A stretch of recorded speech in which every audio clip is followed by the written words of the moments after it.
Բարև ձեզ, Ստեփան Գրիգորյան YouTube-յան ալիքի մասնակիցներ, ողջունում եմ ձեզ բոլորիդ։ Այսօր փետրվարի 1-ն է, մենք շարունակում ենք մեր աշխատանքը, այսօր էլ ունենք կարևորագույն հարցեր քննարկելու։ Դուք գիտեք, որ Պենտագոնը, Միացյալ Նահանգների պաշտպանության նախարարությունը պատրաստեց 2026 թվականի հետ կապված Պենտագոնի պաշտպանության ոլորտի ռազմավարությունը Միացյալ Նահանգների։ Այս պաշտպանության ոլորտում որն է լինելու ռազմավարությունը Միացյալ Նահանգների 2026 թվին։ Որն են գլխավոր նախապատվությունները Միացյալ Նահանգների։ Անչափ կարևոր հարց է, քանի որ այնտեղ շոշափվում են այն տարածաշրջանները, այն երկրները, որոնք մեզ համար հարևան են, պարզ է դա շոշափում է նաև մեր շահերը, ուրեմն դրա մասին անպայման այսօր կխոսենք։ Նաև կխոսենք նրա մասին, որ դժբախտաբար էսկալացիան Միացյալ Նահանգներ Իրան, Եվրոմիություն Իրան շարունակվում է։ Օրինակ Եվրոմիությունը որոշում ընդունեց իսլամական հեղափոխության պահապանների կորպուսը հայտարարել ահաբեկչական խումբ։ Իրանի պարլամենտը արձագանքեց։ Միացյալ Նահանգների քայլերը նաև Իրանը շատ ցավոտ է ընկալում, արձագանքում է։ Հա, մենք լսում ենք նաև ինչ որ հույսեր տեսնում ենք, լսում ենք Դոնալդ Տրամպի ելույթներում, հայտարարություններում Իրանի հետ կապված, բայց միաժամանակ մենք տեսնում ենք ուժեղացող հռետորաբանությունը իրար դեմ, դրա մասին այսօր կխոսենք ու իմ կարծիքով կարևորագույն օրը հենց վաղն է լինելու, քանի որ վաղը Իրանը պլանավորում է Հորմուզի նեղուցում անցկացնել զորավարժություններ, ռազմական նավատորմի Իրանի։ Նախկինում պլանավորվում են անցկացնել երակողմ ռազմական վարժություններ ծովերում Իրան, Չինաստան, Ռուսաստան, ինչքան հասկանում եմ մնաց մենակ Իրանը, ինչքան հասկանում եմ ու Իրանը լի է վճռականություն դա անցկացնել, մինչդեռ հիմա հենց Հորմուզի նեղուցում գտնվում են մեծ թվով ռազմանավեր Միացյալ Նահանգների հզոր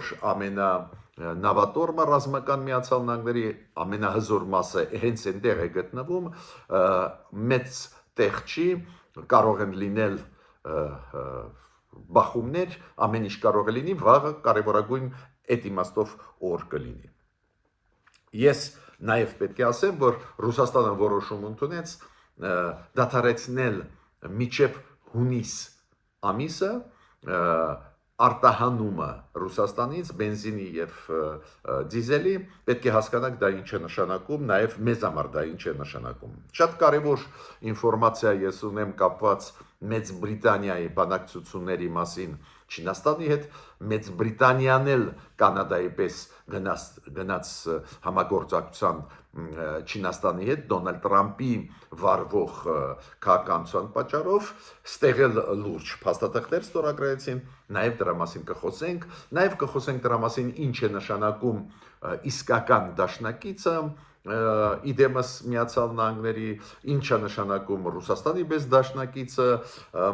որը մեղմ ասած մեզ գցեց, ստեղ էլ զուգահեռնել մենք անպայման այսօր կանցկացնենք։ Ուրեմն սկսում ենք մեր աշխատանքը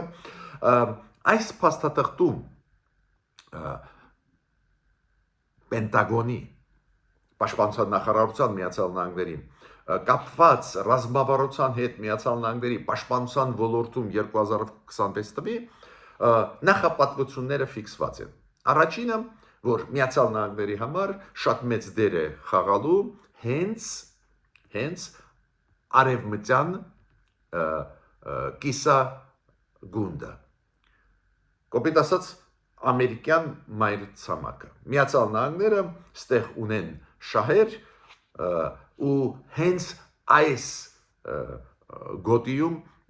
կլինի ազդեցության գոտի Միացյալ Նահանգների, բնական ազդեցության գոտի, քանի որ օրինակ նույն Գրենլանդիան դա հյուսիսային մասն է Ամերիկայի, նույն Վենեսուելան, Կուբան կամ Կոլումբիան կարևորագույն դեր են խաղում Միացյալ Նահանգների շահերի համար, գտնվում են կամ Լատինական Ամերիկայում, կամ Կենտրոնական Ամերիկայում տարածքում, նույն Պանամայի ջրանցքի կարևորությունը։ Ուրեմն Միացյալ Նահանգները ասում են, որ մենք կշարժվենք Մոնրոյի դոկտրինայով, այդ Մոնրոյի դոկտրինայի մասին մենք շատ ենք խոսացել, 5-րդ նախագահան Միացյալ Նահանգների 1823 թվին հայտարարեց, որ ամերիկյան մայրցամաքում խաղի կանոնները կթելադրեն Միացյալ Նահանգները։ Ու դա ուղղված էր առաջի հերթին եվրոպացիներին, որ պետք չի ստեղ գալ ու գաղութներ ստեղծել, մենք ստեղ կկարգավորենք հարցերը։ Երկրորդ կարևորագույն հարցը Միացյալ Նահանգների համար դա Չինաստանն է։ Ակնհայտ է դա, քանի որ Չինաստանը երկրորդ խոշորագույն աշխարհի բևեռն է ու գնում է բավական ծանր մրցակցություն Չինաստան Միացյալ Նահանգներ առաջի հերթին տնտեսական եւ առևտրի ոլորտներում։ Այո, ռազմական ոլորտում առավելությունը Միացյալ Նահանգների ակնհայտ է այսօր, բայց Չինաստանը շատ դինամիկ զարգանում է հենց տնտեսական առևտրի ոլորտներում։ Ու ստեղ ինչն էր հետաքրքիրը, եթե նախկինում ավելի կոշտ էր գրվում, որ Չինաստանը դա սպառնալիք է Միացյալ Նահանգների համար, հիմա մի քիչ այլ ձևով ագրված, որ Միացյալ Նահանգները չեն ուզում պատերազմել, ուզում են ուղղակի այդ կամ ուժեղանալ նաև ռազմական ոլորտում, որ թերլադրել խաղի կանոնները Չինաստանի հետ ու բանակցությունների միջոցով հարցերը լուծել։ Երրորդ նախապատվությունը պարզ է, կապված է եվրոպական մայրցամաքի հետ, եվրոպացիների համագործակցության հետ, Միացյալ Նահանգներ, Եվրոմիություն, ՆԱՏՕ-ի մասին է պարզ է խոսքը ստեղ, նաև Մեքսիկա, Կանադա, ամերիկացիք ինչ են ասում։ Այս անվտանգային հարցերում բերը, որը կա Միացյալ Նահանգների վրա, պետք է ավելի հավասար բաշխվի եվրոպացիների եւ մեքսիկացիների եւ կանադացիների միջև։ Ռուսաստանն էլ կա այս ծրագրում, այս մոտեցումների մեջ, բայց Ռուսաստանը առաջի պլանում չի, նույնիսկ առաջի հինգյակի մեջ չի մտնել, քանի որ ամերիկացիք ասում են այո, վատ է, որ պատերազմ է Ռուսաստանի Ուկրաինայի դեմ, ու 4-րդ տարի է, որ գնում է այդ պատերազմը, հիմա 5-րդ տարին է մտնելու այդ պատերազմը, բայց ամերիկացիք ասում են, որ այս կառավարվող պատերազմ է, մենք կարող ենք կանխել եւ այլ եւ այլ։ Հիմա կարևորագույն տեսնում եք շեշտադրումներ, որոնց մասին պետք է իմանանք, քանի որ եթե ամերիկացիք ասում են, որ ազդեցության գոտիներ պետք է լինեն, ու իրանք ասում են, որն է իրանց ազդեցության գոտի, ավտոմատ առաջանում է հարց, Ռուսաստանն էլ կասի հետ խորհրդային տարածքը իմ ազդեցության գոտի է, այլ պետություններ հզոր կարող են այս ձևի մոտեցման հետ գալ, որ ուժը ծնում է իրավունքը, որ ազդեցության գոտին ավտոմատ նշանակում է ոչ ոք չի կարող միջամտել այդ հարցերի մեջ, ուրեմն Ռուսաստանը կասի նախկին սովետական միության տարածքը մեր տարածքն է, դուրս եկեք, ոչ ոք միջամտնի եւ այլ, պարզ է այդ հետևանքները շատ լուրջ են, բայց բացի դրանից իմ կարծիքով այս փաստաթղթում մի թերություն կա, Ռուսաստանի դերը թերագնահատվում է։ Իրանք ասում են վերահսկելի է այդ process-ը, Ռուսաստանի ագրեսիայի Ուկրաինայի դեմ, Ռուսաստանի քաղաքականությունը, մինչդեռ ես չեմ կարծում, էտել Ռուսաստանը ունի իրոք մեծ պաշարներ միջուկային զենքի ու ասել, որ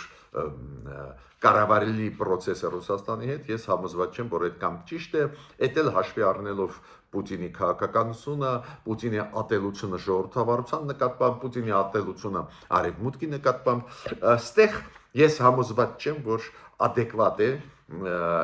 իմ կարծիքով դա արտահայտում է ուղղակի թուլությունը Դոնալդ Տրամփի անձամբ Պուտինի նկատմամբ ու դա այս մասով չի համապատասխանում ռեալությունների։ Հիմա ես պետք է ասեմ, որ նաև ես հարց ունեմ, օրինակ Միացյալ Նահանգները ոչ միայն զբաղվում են Վենեսուելայի հարցով, ոչ միայն զբաղվում են Կուբայի հարցով կամ Կանադայի, Գրենլանդիայի հարցերով, Միացյալ Նահանգները նաև ակտիվ զբաղվում են Իրանի հարցերով, մինչդեռ Իրանը դա հերույ է գտնվում այս Մոնրոյի դոկտրինայի այդ նշված տարածաշրջաններում բավական հերույ է գտնվում, ինչու այդպես մեծ տեղ են տալիս ամերիկացիք Իրանին, ու ստեղ մենք պետք է ասենք, որ ամերիկացիք իրոք ես կասեի այդպես վստահելի դաշնակից է։ Իրենց այս քաղաքականությունը մեծ ռեսուրս գցելը Իրանի հարցի հետ կապված, պատկերացնում եք ամբողջ Ամերիկայի նավատորմը բերեցին մցրեցին Հորմուզի նեղուց միայն թե ճնշեն Իրանին, որը գլխավոր թշնամի է Իսրայելի,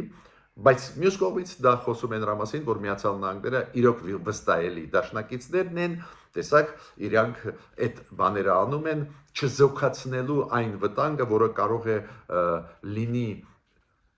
ու ունենա Իսրայելը ինչ որ ժամանակ հետո, եթե Իրանը ձեռք բերի միջուկային զենք։ Իրանը ասում է, որ այդ պլանները չունենք, բայց Միացյալ Նահանգները, Եվրոպան դեռ չեն հավատում դրան,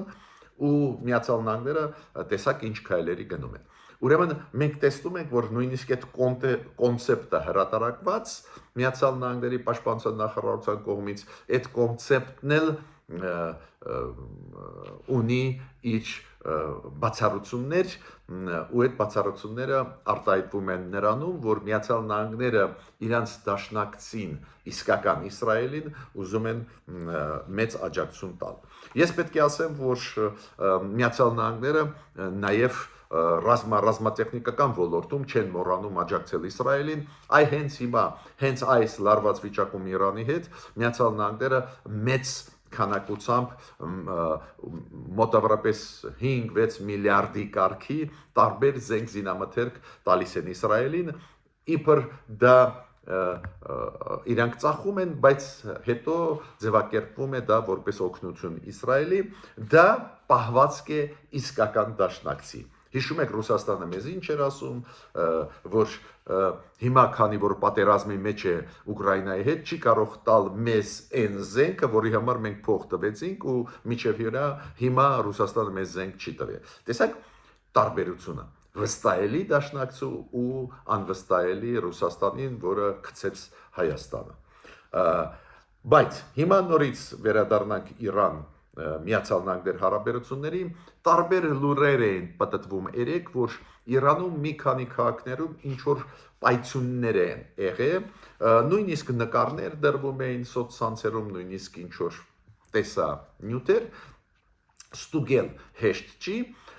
բայց եթե ամերիկացիք ինչ որ հարվածներ կետային սկսեցին տալ հասցնել Իրանի տարածքում, ես կասկած չունեմ ամերիկացիք կհայտարարեին։ Ուրեմն այս ինչ որ այլ պրոցեսներ են, միգուցե ներսում գնում է պայքար իշխանության դեմ, միգուցե դա է արտահայտում է։ Դուք գիտեք, լուրեր են տարածվում, որ օրինակ ռազմական նավատորմի գլխավոր հրամանատարը Իրանի սպանվեց, հետո պարզվեց, որ ոչ, այդպես չի, չգիտեմ, այս ձևի լուրեր տարածվում են, դա ինֆորմացիոն պատերազմի բաղադրիչներ են, պարզ է, բայց միաժամանակ կողմերը իրար դեմ քայլեր անում են, անընդհատ էսկալացիան գնում է։ Օրինակ մի կողմից Դոնալդ Տրամպը ասում է, որ իրանցիք կարծես թե ուզում են բանակցել, իրանցիք էլ ասում են մենք պատրաստ ենք բանակցել, բայց մյուս կողմից Միացյալ Նահանգները մցրեցին սանկցիաներ եւ Իրանի ներքին գործերի նախարարի դեմ եւ մցրեցին սանկցիաներ այն բիզնեսի ներկայացուցիչներին Իրանի, ովքեր իսլամական հեղափոխության պահապանների կորպուսին ֆինանսավորում են, ինչ եմ ուզում ասել, անընդհատ գնում է էսկալացիան, դա ինձ հուշում է, որ կարծես թե անխուսափելի են ռազմական գործողությունները Միացյալ Նահանգների Իրանի դեմ, Իրանը մեղադրում է եւ Դոնալդ Տրամպին, եւ Նետանյախուին, եւ եվրոպական խոշոր պետությունների ղեկավարներին նրանում, որ իրանք այս անկարգությունները խրախուսում էին Իրանում, իրանք այդպես էլ ձևակերպում են դա, երբ որ ժողովուրդը կանգնեց ոտի Իրանում, ողոքի ակցիաներ, ծանր սոցիալական վիճակի, բայց Իրանի կողմը, նաև այդ թվում նախագահան Պեզեշկյանը իրանք ասում են դա հրահրված էր դրսից։ Ինչ եմ ուզում ասել, անընդհատ այդ հռետորաբանությունը ուժեղանում է իրար դեմ, մի բան միայն մի քիչ հույսեր է ինձ մոտ առաջացնում Ալի Լարիջանի։ Հիշում եք, ես ասել եմ, այդ շատ կարևոր պաշտոնյան է Իրանի համակարգում, ինքը գլխավոր խորհրդականն է անվտանգության հարցերով Իրանի հոգևոր առաջնորդի Ալի Խամենեի, ու ինքը հայտարարություն արեց, որ Իրանը պատրաստ է բանակցել, դա ինչ է նշանակում, որ ուղղվում է մեսիջ, որ դա ասում է նաև Ալի Խամենեին, ամենակարծր դիրքորոշում ունի, գիտեք, հոգևոր առաջնորդը Իրանի կառավարության դիրքորոշումը մի քան շատ ու շատ ավելի մեղմ է, ասենք արտգործնախարար Արաքչիի համեմատ Ալի Խամենեի հոգևոր առաջնորդի, բայց հիմա Ալի Խամենեից գնում են մեսիջներ, որ մենք պատրաստ ենք բանակցել։ Չգիտեմ դա կաշխատի թե ոչ, բայց պետք է ասեմ, որ նաև ամերիկացիք զգուշացրեցին իրանցիներին։ Դուք գիտեք, իրանցիք որոշում ընդունեցին վաղը փետրվարի 2-ին զորավարժություններ իրանց ռազմական նավատորմի անցկացնել այդ Հորմուզի նեղուցում։ Իրանը պարզ է իրավունք ունի միջազգային նորմերի համաձայն դա անցկացնել, բացի դրանից պլանավորվում էր անցկացնել երակոմ Իրան, Չինաստան, Ռուսաստան, ինչքան հասկացա Չինաստանի, Ռուսաստանը չեն լինի, այդ զորավարժությունների մասնակից, չգիտեմ վերջի պահին հետ կանգնեցին, թե ինչ կպարզվի մոտորերը, բայց Իրանը պլանավորում է անցկացնել։ Հիմա ամերիկացիք այնտեղ կանգնած են, այդ արմադան լիքը ռազմական նավեր ամերիկյան մտան, ռազմական նավատորմ, ավիակիրներ եւ այլ բոլորը հիմա այնտեղ են հենց այս Հորմուզի նեղուցում ու ամերիկացիք զգուշացնում են իրանցիներին, որ պրոֆեսիոնալ անցկացնել իրանց զորավարժությունները, քանի որ եթե իրանք վնաս հասցնեն մեր նավատորմին ռազմական, մենք կոշտ պատասխան կտանք։ Ստեղ այս լարված վիճակում բավական շուստրիություն, ճկունություն ցուցաբերում են ադրբեջանցիք, ուրեմն Իլհամ Ալիևը նախագահան Ադրբեջանի ունեցավ հեռախոսազրույց պարոն Պեզեշկյանի հետ, Իրանի նախագահի հետ ու առաջարկեց իրանց միջնորդությունը այդ հարցը լուծել, Ալիևը ասեց, որ հարցերը պետք է բանակցությունների միջոցով լուծվեն, մենք պատրաստ ենք լինել միջնորդ Իրանի Միացյալ Նահանգների միջև, միջ այդ Բայրամովը արտգործնախարարը Ադրբեջանի խոսեց Արաքչիի հետ, արտգործնախարարի հետ Իրանի ու հավաստիացրեց, որ Ադրբեջանի օդային տարածքը չի օգտագործվի եւ ցամաքը չեն օգտագործվի հարված հասցնելու Իրանին։ Հիմա այդպես է թե այդպես չի, կարևորը նա է, որ Ադրբեջանը ստեղ ճկունություն է ցուցաբերում, ակտիվություն ու ուզում է միջնորդի դեր այս վիճակում խաղալ։ Նայենք ուր է գնալ զարգացումը, ճիշտը ձեզ ասեմ, ես տեսնում եմ ավելի շատ բացասական տենդենսներ, քանի որ էսկալացիան շարունակվում է։ Երբ որ իսլամական հեղափոխության պահապանների կորպուսին Եվրոմիությունը օֆիցիալ ճանաչեց երեք չարաչորը որպես տերորիստական կազմակերպություն, երեք պատասխան տվեց Իրանի պարլամենտի ղեկավարը, ինքը ասեց Իրանի պարլամենտը որոշում ընդունեց բոլոր առանց բացառությամբ Եվրոմիության անդամ պետությունների բանակները ճանաչել տերորիստական կազմակերպություններ, դա ակնհայտ կոչվում է էսկալացիան, քաղաքական, դիվանագիտական եւ ռազմական էսկալացիան, դա լավ բանի կարող է չբերել, ճիշտը ձեզ ասեմ։ Հիմա անպայման ուզում եմ ասել հետևանքների մասին,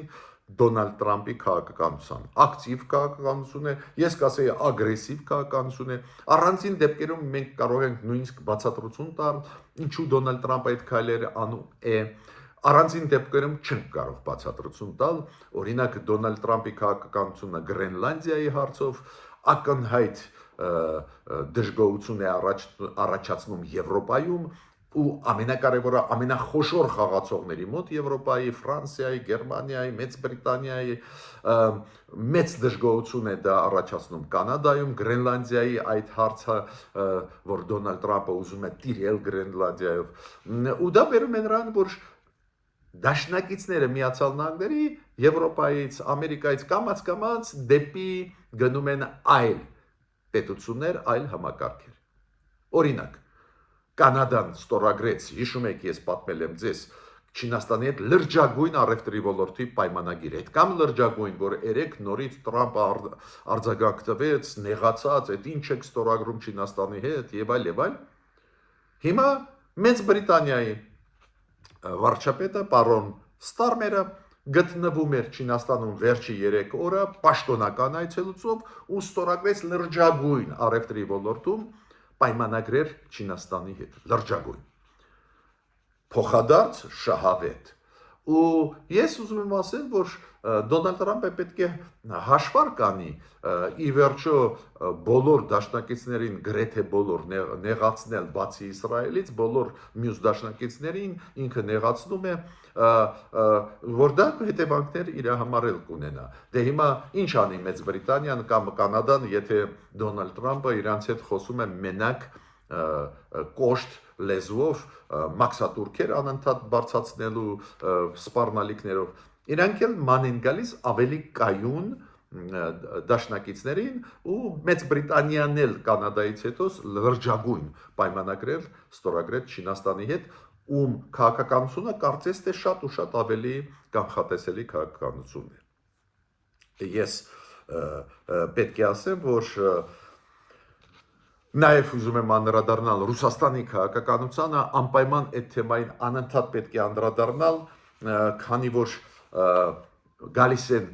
մոտենում են մեր ազգային ժողովի ընտրությունները, բոլորս սպասում ենք, որ ինֆորմացիոն պատերազմի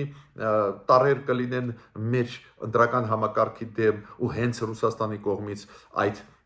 ագիտացիան, պրոպագանդան, այդ ֆեյքերի, սուտերի տարածում սկսվեց այդ process-ը, բայց նույնիսկ մտավախություններ կան, որ այլ քայլեր նաև Ռուսաստանը կօգտագործի մեր դեմ, ինչը որ մեր կառավարությունը վարում է ավելի բազմավեկտոր, ավելի դիվերսիֆիկացված քաղաքականություն։ Ռուսաստանը դժգոհ է դրանից ու ամեն ինչի կարող է գնալ։ Ես մի օրինակ ձեզ բերեմ Լեհաստանի հետ կապված, Լեհաստանի պատկան մարմինները ֆիքսեցին, որ Ռուսաստանի կողմից խակերներ, հենց խակերներ կապված Ռուսաստանի հատուկ ծառայությունների հետ հարձակում արեցին Լեհաստանի էներգետիկ համակարգի վրա։ Նու իրանք ուժեղացրեցին պաշտպանությունը այդ էլեկտրոնային համակարգի, որը կարգավորում է Լեհաստանի էներգետիկ ոլորտը, դա է պատճառը, որ այդ խակերային հարձակումը կարողացան կանխել, դրա բացասական հետևանքները Լեհաստանում, բայց ֆիքսվեց, որ այդ խակերային խմբերը Ռուսաստանից են, այո, Ռուսաստանը այդ մեթոդները կարող է մեզ մոտ օգտագործի, հարձակվելով, կիբեր հարձակվելով մեր էներգետիկ համակարգի վրա, պետք է հասկանանք, որ այո, Ռուսաստանը այս ձևի բարդ քաղաքականություն է վարում հարևանների դեմ ուղղված ու մեր դեմ էլ ուղղում է ստերը, մանիպուլյացիան, ինչի մասին մենք գրեթե ամեն հաղորդամ ժամանակ խոսում ենք, ու մի որոշում շատ լուրջ, որը Ռուսաստանը ընդունեց, պետք է մերոնք դրա մասին մտածեն։ Դուք գիտեք, Ռուսաստանը որոշում ընդունեց մինչև հուլիսի 31-ը, մինչև հուլիսի վերջը, արգելել էքսպորտը, դուրսբերումը բենզինի եւ դիզելի Ռուսաստանի տարածքից։ Այո, մենք գիտենք, որ ԵԱՏՄ-ի շրջանակներում կան կվոտաներ պետությունների համար, բայց ես հարց եմ տալիս, այ եթե վաղը Ռուսաստանը որոշի, որ ԵԱՏՄ երկրների վրա չի տարածում այս կվոտաները, ու այս որոշումը, որը ընդունեց կառավարությունը Ռուսաստանի, որ բենզինը եւ դիզելը չպետք է դուրս բերվեն Ռուսաստանի տարածքից, եթե որոշումը տարածի նաեւ ԵԱՏՄ երկրների վրա հաշվի առնելով ծանր վիճակը Ռուսաստանի պատերազմը Ուկրաինայի ժողովրդի դեմ Ռուսաստանի վրա շատ թանկ է նստում, այդ մեծ գաղտնիք չի, այդ էլ հաշվի առնելով, որ հիմա նավթային ոլորտում, նավթի ոլորտում, գազի ոլորտում Միացյալ Նահանգները սանկցիաները կոշտ կիրառում են Ռուսաստանի դեմ, Ռուսաստանի նավատորմի դեմ, որը տեղափոխում է ռուսական նավթը, ու դա բերում է նրան լուրջ վիճակի Ռուսաստանի ներսում տարբեր հարցերում ու այդ որոշումը ընդունեց։ Ոնց են մենք արձագանքելու Ուրեմն մեր կառավարության այն քայլերը, որ Ադրբեջանի հետ այդ ոլորտում սկսվեց առևտուրը, շատ ճիշտ է, մենք առնում ենք բենզինը, դիզելը Ադրբեջանից, դա գրեթե կանխում է լուրջ դեֆիցիտի առաջացումը այդ ոլորտում։ Ուրեմն այս զարգացումների պետք է ուշադիր հետևենք, դա շոշափում է մեր անվտանգությունը, շոշափում է մեր ապագան, քանի որ մեր ընտրությունների վրա կփորձի Ռուսաստանը ազդել, ոնց փորձում է ազդել Բալտյան երկրներում, Լեհաստանում, ժողովրդի տրամադրության վրա վարած այդ կառավարությունների, այդ երկրների կառավարությունների քաղաքականության վրա։ Ուրեմն ուշադիր հետևենք այն զարգացումների, որոնք գնում են աշխարհում։ Մինչ նոր հանդիպումներ։